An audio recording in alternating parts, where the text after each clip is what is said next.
सो भगवत गीता का जो हमने लास्ट पढ़ा था, चैप्टर नंबर 11 का श्लोक 48, उसका ही एक्सप्लेनेशन को हम कंटिन्यू करेंगे आज। The Bhagavad Gita gives a description of the universal form. Although this description was unknown to everyone before Arjuna, now one can have some idea of the Vishwaswarupa after this incident. Those who are actually divine can see the universal form of the Lord, but one cannot be divine without being a pure devotee of Krishna. The devotees, however, who are actually in the divine nature and who have the divine vision are not very much interested in seeing the universal form of the Lord. जो devotees होते हैं, जो कि बहुत ज़्यादा divine nature के होते हैं, उनको भगवान का डिवाइन स्वरूप देखने का बहुत ज़्यादा इच्छा रहता ही नहीं है। As described in the previous words, Arjun desired to see the four-handed form of Lord Krishna as Vishnu, as he was actually afraid of the universal form. वो universal form से डर जाता है, तो इसीलिए वो universal form को देखता ही नहीं है.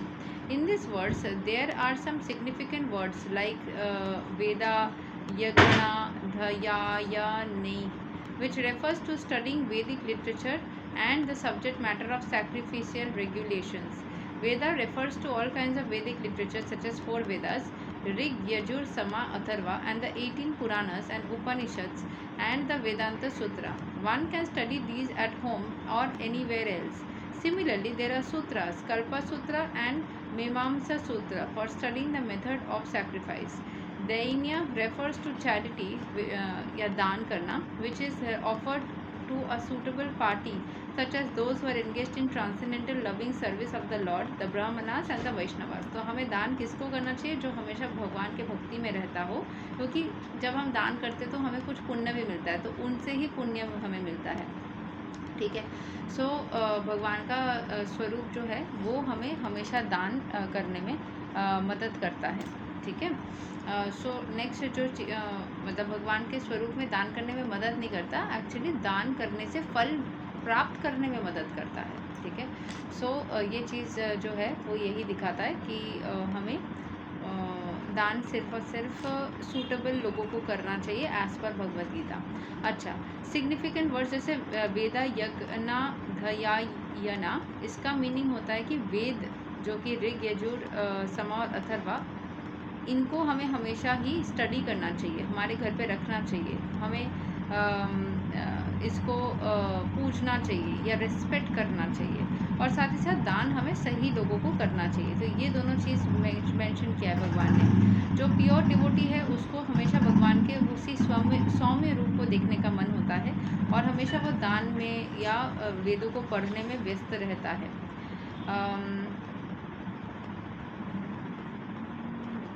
Similarly, pious activities refers to Agnihotra as prescribed, अग्नि में आहुति देना, Agnihotra, and the prescribed duties of the different castes, and the voluntary acceptance of some bodily pains is called tapasya. So one can perform all these, can accept bodily penances, give charity, study the Vedas, etc. But unless he is a devotee like Arjuna, it is not possible to see the universal form. Those who are impersonalists are also imagining that they are seeing the universal form of the Lord. But from Bhagavad Gita, we understand that the impersonalists are not devotees. Therefore, they are unable to see the universal form of the Lord. जो impersonalist है वो कभी भी भगवान के स्वरूप को आकार के रूप में देखना ही नहीं चाहते हैं, वो निराकार रूप में देखना चाहते हैं. ठीक है. सो वो इसीलिए भगवान को भी देख नहीं पाते हैं. और जब हम वॉलंटरीली कोई भी, जब भी हम अग्निहोत्र करते हैं, जब भी हमारे ड्यूटीज़ को करते हैं, उस टाइम पे हम वॉलंटरीली एक्सेप्टेंस करते हैं ऑफ द बॉडीली पेन्स. जैसे कि तपस्या जब हम करते हैं तो उस टाइम पे हम चैरिटी करना, पढ़ना, वेदों को पढ़ना, ठीक है, ये सारी चीज़ें करते हैं. लेकिन जब तक हम अर्जुन जैसा प्योर नहीं होते, हम भगवान के यूनिवर्सल स्वरूप को कभी देख ही नहीं पाते.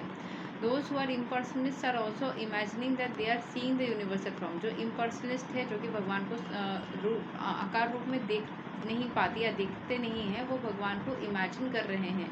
ठीक है, यूनिवर्सल फॉर्म में. लेकिन भगवत गीता से हमें पता चलता है कि जो impersonalist है वो एकदम परफेक्ट डिवोटीज नहीं है.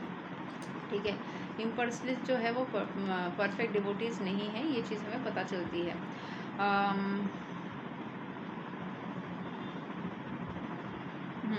बट भगवान ने एक श्लोक में भी बोला था कि चाहे आप इम्पर्सनलिस्ट हो या पर्सनलिस्ट हो, आप बस मेरा पूजा करो, मैं उसको एक्सेप्ट करूँगा। वो भगवान उतने प्यारे हैं कि वो एक्सेप्ट कर लेंगे, ठीक है। देयर आर, ये तो आई डोंट नो लोगों ने बनाया होगा मे बी, क्योंकि अर्जुन ने पूछा था कि एक परफेक्ट भक्त कौन है, तो भगवान ने बोला था किसी भी फॉर्म में आप मुझे पूजो, आप सारे पूजा मुझ तक जाता है। हाँ, किसी और भगवान को पूछने की ज़रूरत नहीं है, लेकिन आप जिस किसी स्वरूप में मुझे पूजोगे मैं उसको एक्सेप्ट करता ही हूँ, ठीक है। सो यस, तो नेक्स्ट जो चीज़ दिख रही है, there are many persons who create incarnations. They falsely claim as ordinary man to be incarnation. बहुत सारे लोग ना ऐसे बोलते हैं कि ये भगवान के अवतार है, ये भगवान के अवतार है, बट ये सब foolishness है. We should follow the principles of Bhagavad Gita. Otherwise, there is no possibility of attaining perfect spiritual knowledge.